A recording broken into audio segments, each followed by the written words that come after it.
The forest air was cold, carrying with it a feeling of restlessness that seemed to weigh heavily on Emma's shoulders. Every step the wheelchair took over the uneven ground was accompanied by the rustling of leaves and the snapping of dry branches. Margaret, his stepmother, pushed the chair with a calm that seemed unnatural, almost as if she was savoring the growing tension in the air.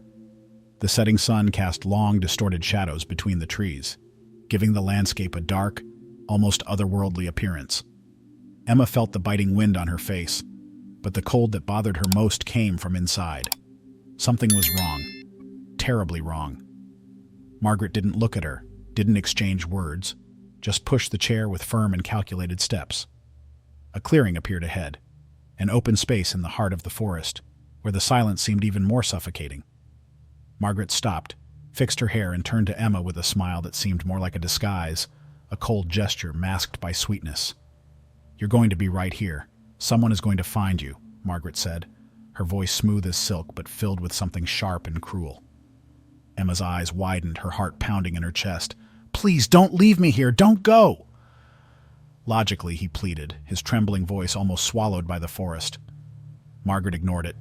He turned without looking back and began walking away, the sound of his footsteps resonating between the trees, each crack of dry twig marking the growing distance between them. "Margaret, please come back!" Zrenia, Emma kriknula, "No eogolos pokazalos propadat vi bezgranik nosti lesa." When the footsteps finally disappeared, silence fell over the clearing like a heavy blanket. Emma remained motionless, her hands gripping the chair supports tightly, fear dominating every fiber of her being. Why did she do this to me? What will happen now?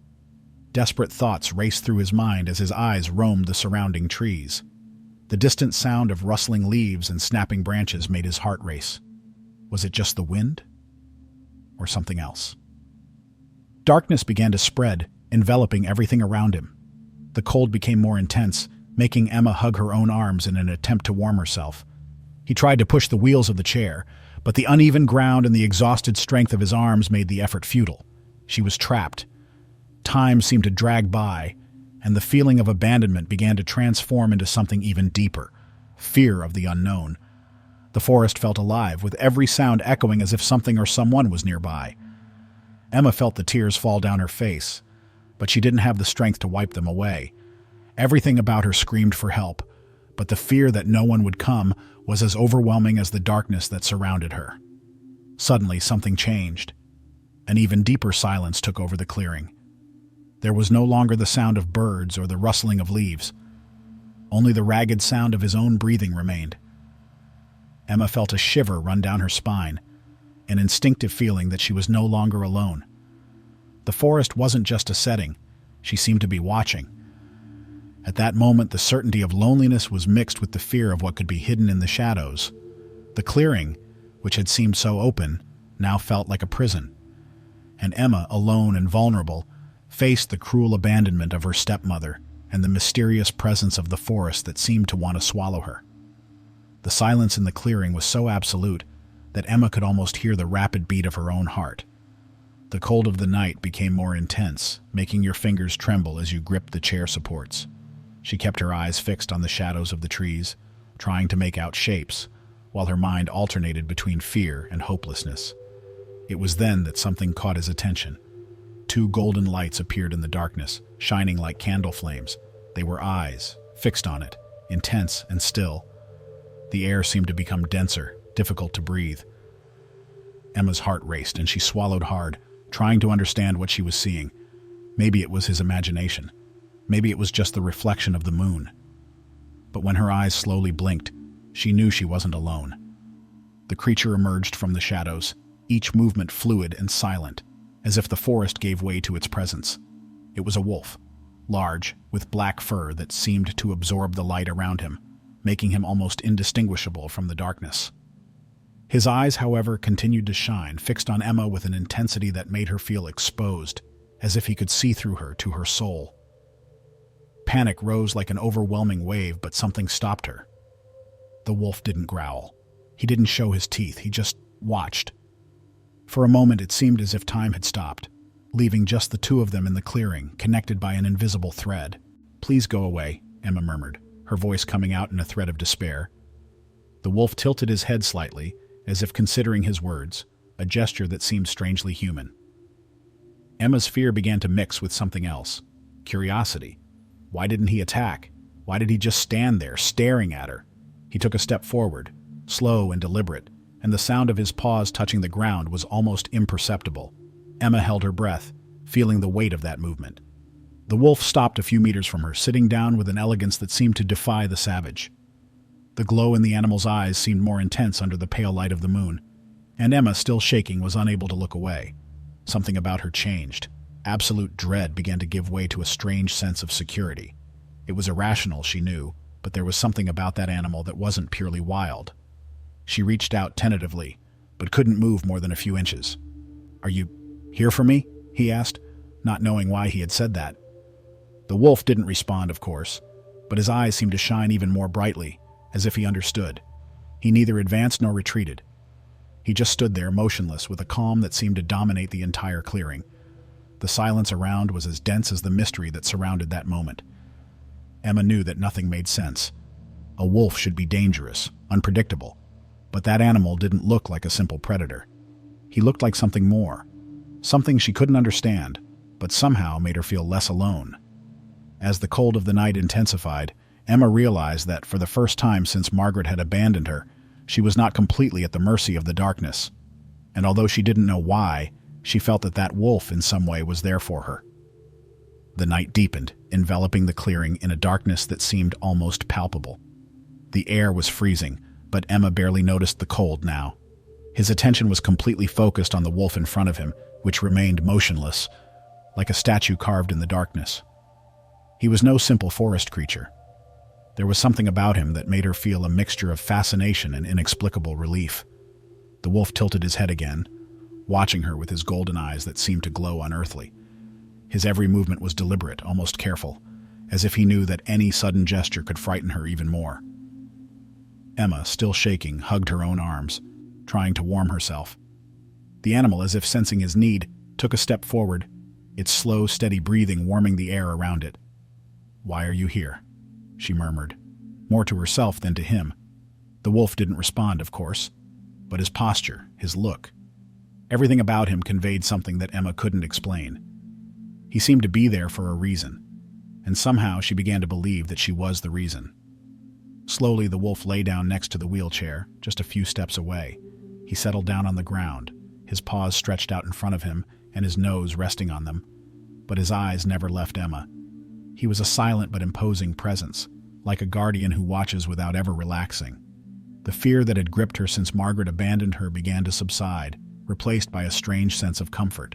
The clearing, once oppressive and threatening, now seemed less hostile. The wolf was there.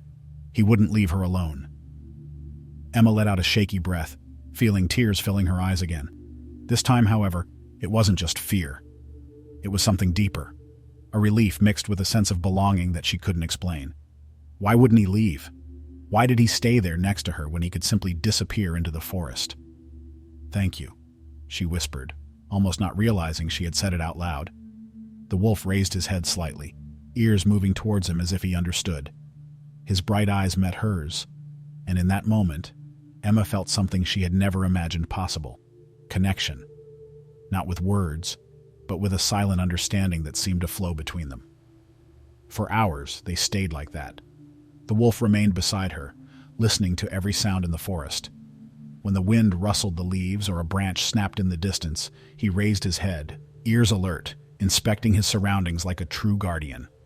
Emma watched every movement, every gesture, and little by little her body began to relax. There was something about the steady rhythm of the wolf's breathing, the way he kept his eyes fixed on her, that conveyed a security she had never felt before. Even in the presence of an animal that should be dangerous, she felt strangely protected.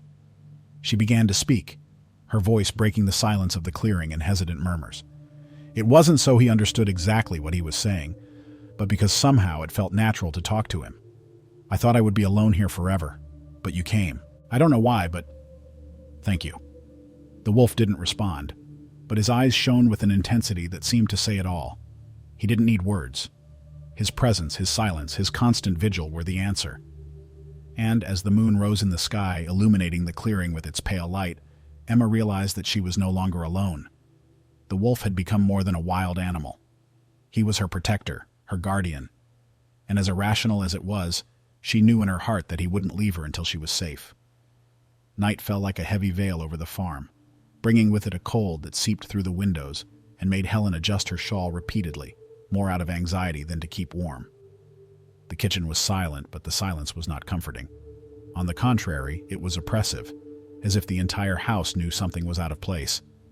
Emma's suitcase, abandoned near the door, seemed to emit a silent scream that something was wrong. "George," Helen called, her voice full of tension, as she tried to keep her hands busy washing the dishes. She knew that George would listen to her, even if he was in the room, immersed in his routine of reading the newspaper. The husband looked up from the paper, immediately recognizing the concern in his wife's voice. He folded the newspaper carefully and went into the kitchen. "What's wrong, Helen?" "Why are you so nervous?" he asked, trying to hide his own growing concern. "It's Emma's suitcase. Why is it still here? Margaret said she was going to take it for a walk, but it's already late, and they haven't come back." "That doesn't seem right," Helen replied, pointing to the object next to the door. George frowned, his expression changing from curiosity to alert. He knew something was wrong, even if he didn't want to admit it. Margaret had never been the type of person to trust, and although he had accepted her presence in Emma's life out of necessity, he had always been suspicious of her intentions. "I'm going after them," said George resolutely, already taking the flashlight that was in the cupboard next to the door. "George, what if they come back? What if you get lost in this forest at night? Zrenia, Kellen popitalas's dokazat, derdza rukumuja. If they come back, call me. But I'm not staying here while my granddaughter could be in danger," he replied, his voice firm as a rock. Without waiting any longer, he put on his heavy coat, adjusted the flashlight in his hands, and walked out the door, disappearing into the cold night. The forest was a place that George knew well. He had grown up walking those trails, hunting and exploring every corner. But at night, everything seemed different. The tall trees seemed more menacing, their shadows dancing like specters in the dim flashlight light. The wind made the leaves rustle, creating a sound that seemed like distant murmurs. Each snap of a branch made George's heart accelerate, but he continued moving forward, guided by love and concern for Emma. As he followed the main trail, he shined his flashlight on the ground, looking for any sign that could indicate the path Margaret and Emma had taken. For a moment, he thought about how he had allowed his granddaughter to go with Margaret that afternoon. Guilt gnawed at him. "How could I be so careless?" he muttered to himself. It was then that something caught his attention. A piece of blue fabric hung from a low branch. George stopped abruptly, bending down to pick up the piece of cloth with trembling fingers. It was from Emma's dress, he was sure. The floral pattern was unmistakable. Holding the fabric, he felt a mixture of relief and dread. "I'm on the right path," he whispered, though the words barely brought comfort. He continued along the trail, now more attentive, looking for any other sign. It didn't take long for him to find something even more disturbing. Footprints on the ground, too big to be human. George bent down, illuminating the marks with the flashlight. They had the unmistakable shape of paws, but they were not those of an ordinary dog. They were much larger, deeper, and suggested the weight of an imposing animal. "Wolf ... Component placement," he said in a low voice, his blood running cold at the idea. Wolves were rare in that region, but not impossible, and the possibility of Emma being lost in the forest with such a dangerous creature nearby made George's determination grow. He couldn't stop now. The trail seemed to narrow as he approached the clearing. The silence around was oppressive, as if the forest itself was holding its breath. George felt sweat running down the back of his neck, despite the biting cold of the night. Each step seemed heavier, as if the ground itself wanted to hinder his journey. When he finally arrived at the clearing, the scene he encountered made his heart stop for a moment. In the center of the open space, Emma sat in her wheelchair, motionless. Beside her rested a black wolf, his immense figure illuminated only by the pale light of the moon. The animal's golden eyes shone like two torches fixed on Henry. "Emma!" he shouted, his voice full of relief and despair. The wolf stood up immediately, his posture tense but not aggressive. He looked directly at George, his eyes bright as if assessing the situation. George stopped in place, aware that any sudden movement could trigger an unpredictable reaction. "It's me, Grandpa," he said, trying to remain calm even though his heart was hammering in his chest. Emma, with tears streaming down her face, managed to murmur, "He stayed with me, Grandpa. He protected me." George looked at the animal again, trying to understand what was happening. The wolf didn't look like a predator looking for prey. There was something more to him, something George couldn't explain. Carefully, George took a step forward and knelt beside Emma. He hugged her tightly, feeling his granddaughter's trembling body against his. "I'm here now, my little one. You're safe," he said, his voice cracking with emotion. The wolf remained where he was, observing the scene with his intense eyes. George knew he should feel afraid, but all he felt was gratitude. Somehow that animal had protected his granddaughter. "Thank you," murmured George, not knowing if the wolf would understand. The animal tilted its head slightly, as if recognizing the gesture, before taking a few steps back, remaining close but respecting the distance. George got up, adjusting the flashlight and preparing to leave with Emma. But to their surprise, the wolf began walking alongside them, as if to ensure they reached safety. The forest seemed less threatening with that imposing figure at its side. George couldn't explain what had happened that night, but one thing was certain. He would never forget the moment when the forest and the wolf guided him to his granddaughter. The farm was finally within sight. The dim lights coming from the windows seemed like a sanctuary of warmth and security amidst the darkness of the forest. George pushed Emma's wheelchair as carefully as possible, the uneven terrain making each step difficult. Helen waited on the balcony, her eyes fixed on the horizon, and when she saw the figures approaching, she ran as if time were against her. "Emma, my girl!" "Zrenia, plakala Helen, golos itriasia od emocji, kakona bezhala, shtobi obniat." George stopped next to his granddaughter, allowing his wife to wrap her arms around her. However, something caught Helen's attention. His eyes fell on the figure of the wolf, who was standing at the edge of the forest, his paws firmly on the ground, as if marking an invisible boundary. The animal's golden eyes shone in the light of the farm, and it observed the scene with a calm but vigilant posture. "What is that?" Helen asked, holding George's arm tightly. "A wolf," replied George, his voice still heavy from the tension of the night. He stayed with her. He protected her." Helen looked at the animal with a mixture of fear and fascination. It was impossible to deny that there was something different about him, something that could not be explained simply as a wild instinct. As if knowing his mission was complete, the wolf took a step back, still looking at the gathered family. Then he raised his head and let out a long, deep howl that reverberated throughout the farm. The sound echoed through the forest, passing through the trees and touching the hearts of everyone who heard it. It was like a goodbye, a farewell full of meaning. Emma, still wrapped in the warmth of Helen's embrace, whispered, "He doesn't want to leave us." Henry and Teresa sat in silence, watching as the wolf took a few more steps back until darkness completely enveloped him. He disappeared into the shadows of the trees, as if he had never been there, but the presence he left behind was undeniable. Inside the house, the fireplace was lit, and Emma was placed next to the fire, wrapped in warm blankets. Helen was preparing soup, while George finished reporting what had happened in the clearing. His voice shook as he described the moment he found Emma and how the wolf seemed more like a guardian than a threat. "It was something I never thought I'd see," he said, rubbing his hands together to warm them. "That animal. He wasn't normal." "It doesn't matter what he was," Helen replied, placing a bowl of hot soup in Emma's hands. "What matters is that he took care of our girl." Emma, still with a faint smile on her face, murmured, "He'll come back." "I know he'll come back." George and Helen exchanged looks, not knowing how to respond. For them, the night already seemed like a mix of dream and reality. However, when morning finally arrived, and the first rays of sunlight began to illuminate the farm, Henry decided to go out to check the forest. He walked to the edge of the trees, where the wolf had disappeared the night before. To his surprise, the footprints were still there. Large and well-defined, they headed towards the deep forest, but seemed to stop abruptly, as if the animal had simply disappeared. George bent down, touching the ground with his fingers. Those marks weren't just the tracks of a predator. They were like traces of something bigger, something he couldn't explain. He looked up at the trees, hoping perhaps to see the golden eyes once again. But all he found was the silence of the morning. When he returned to the house, Helen and Emma were waiting on the porch. "Is he still around?" Helen asked, holding Emma's hand tightly. Henry just nodded. "I think he is, but not like before.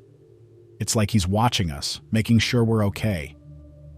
Emma smiled slightly, with that sparkle in her eyes that no one could explain. She knew in her heart that this wolf, the guardian of the clearing, would never leave her completely. And as George looked at the forest one last time, he felt a strange tranquility. It didn't matter where that animal was now. What mattered was what he had done. He had been a protector, a symbol of strength in the midst of fear, a reminder that even on the darkest nights something or someone can emerge to guard us.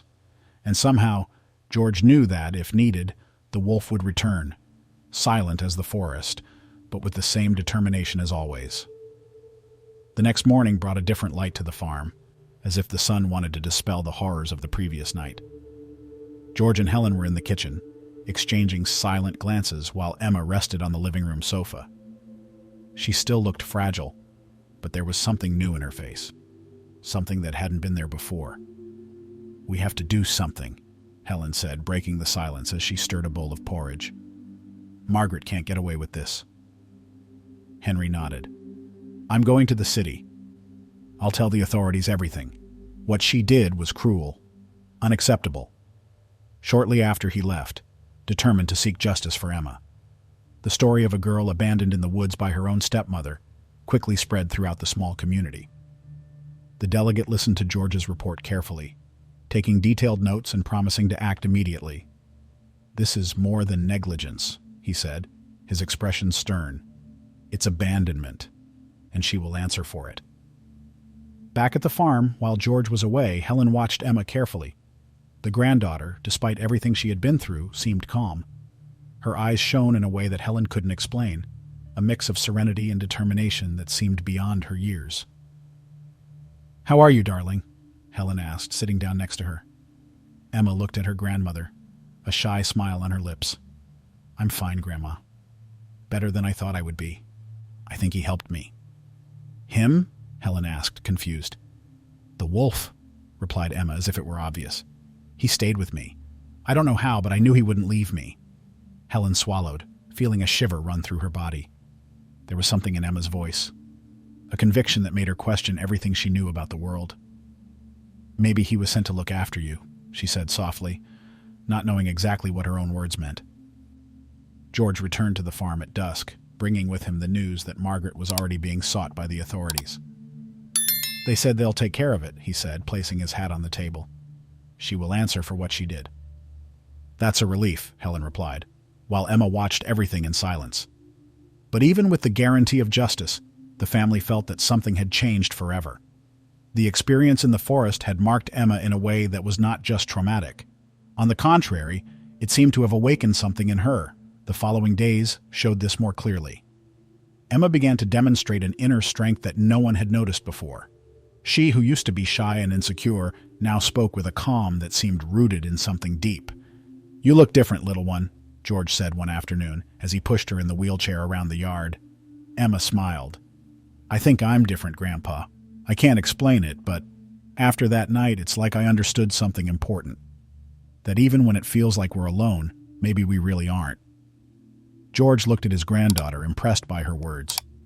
He didn't know if it was the trauma or if there really was something special about her experience, but one thing was certain. Emma had changed. Meanwhile, Helen felt that the wolf's presence still hovered over the farm. It was irrational, but she couldn't shake the feeling that he was nearby, watching from afar. Sometimes at dawn, George would find footprints at the edge of the forest, as if the animal had passed through there during the night.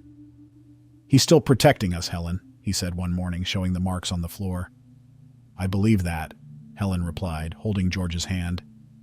"Somehow he's part of us now."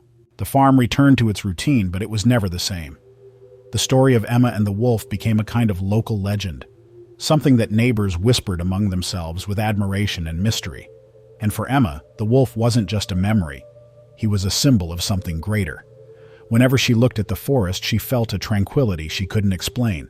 He knew that wherever he was, the wolf remained his guardian. It wasn't just an animal. It was a strength that had arisen to protect her in her darkest hour, and she would carry that connection for the rest of her life. Justice had been done, and Emma's renewal was visible to everyone. But the biggest lesson she, George, and Helen learned was that even in the scariest and loneliest moments, there is something, or someone, that appears to remind us that we are never completely helpless. And for Emma, that something would always be the forest wolf. And so ends this incredible story, full of mystery, strength, and transformation. But now we want to hear from you. What did you think of the connection between Emma and the wolf? Do you believe that greater forces can act in moments of despair? Leave your comment below. We really want to know your opinion. Oh, and if you liked this story and want to follow others like it, don't forget to like the video and subscribe to the channel. This helps us continue to bring you exciting content. And activate the bell so you don't miss any news. Thanks for watching and see you next time.